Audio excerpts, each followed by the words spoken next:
Maaf tadi ada kendala lagi karena memori. Oke, jadi selanjutnya sini pertanyaannya adalah kenapa hukum perbandingan tetap itu tetap berlaku di sini?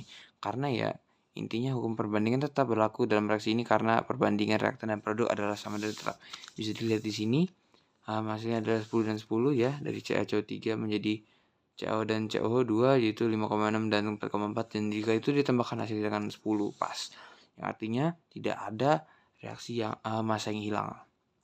Oke, ini soal nomor 3. Suatu senyawa organik mengandung karbon, hidrogen, dan oksigen dalam suatu analisis 2,4 senyawa dibakar dan menghasilkan 5,28 gram karbon dioksida dan 2,16 air. Oke, jadi kita langsung aja petunjuk seperti ini. Kita saja yang pertama adalah kita disuruh menghitung perbandingan mol. Oke.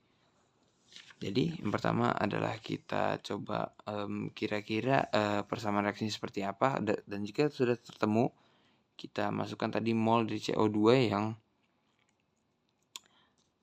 kita hitung ya. Kita akan hitung dulu mol CO2, yaitu masanya kita udah ketahui tadi 5,28 gram ya.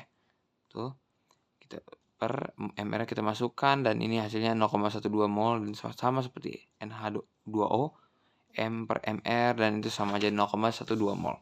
Oke, selanjutnya kita cari MC atau massa karbon dengan cari molnya. Karena kenapa kita cari molnya? Kenapa kita bisa cari massanya dengan mol ini? Karena ya koefisiennya sama gitu. Jadi ya perbandingan koefisien sama dengan perbandingan mol. Jadi ya langsung masuk aja mol kali AR hasil 1,44 dan MH2 kita masukkan aja dengan AR. AR 2 kenapa? Karena hanya H2O itu punya H2 biji. Jadi ya 2 kali 1 ya. Jadi 2 dan 0,12 dan kali 2 adalah 0,24 gram. Setelahnya dari CHO itu tadi kan sudah diketahui di dalam soal itu hasilnya 2,40 gram ya dalam satu analisis itu.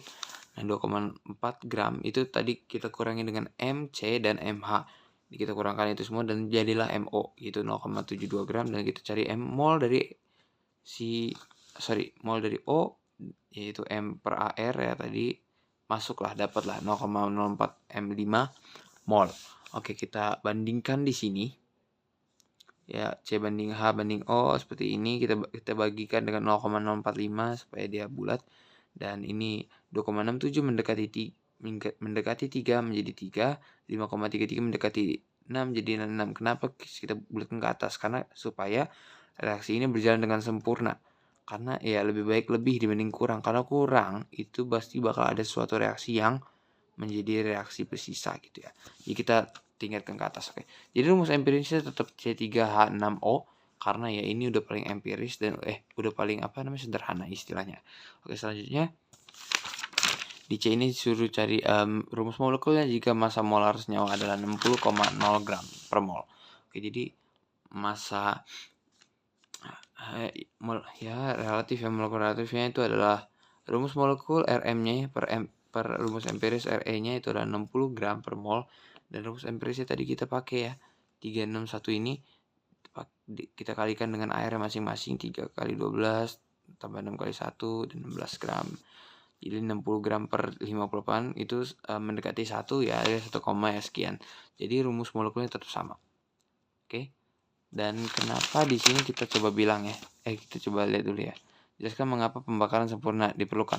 Ya, kenapa pembakaran sempurna itu diperlakukan? Karena ya supaya komposisi unsur yang dihitung sesuai dengan komposisi asli senyawa dan tidak terbentuk senyawa yang lain seperti CO dan H2 yang tidak terbakar. Jadi ya ini reaksi ini bener. Kenapa kita harus pakai ya tadi pembakaran sempurna ya, supaya kalau ini kita reaksikan hasilnya akan seperti ini. Karena jika tidak sempurna reaksi yang dihasilkan, pasti yang terbentuk bukanlah ini, melainkan mungkin bisa CO atau bahkan HO atau bahkan nanti akan ada H2 sendiri gitu ya. Jadi ya intinya seperti itu saja. Sekian dari video pengayaan stoichiometry ini. Sudah habis memori. Terima kasih.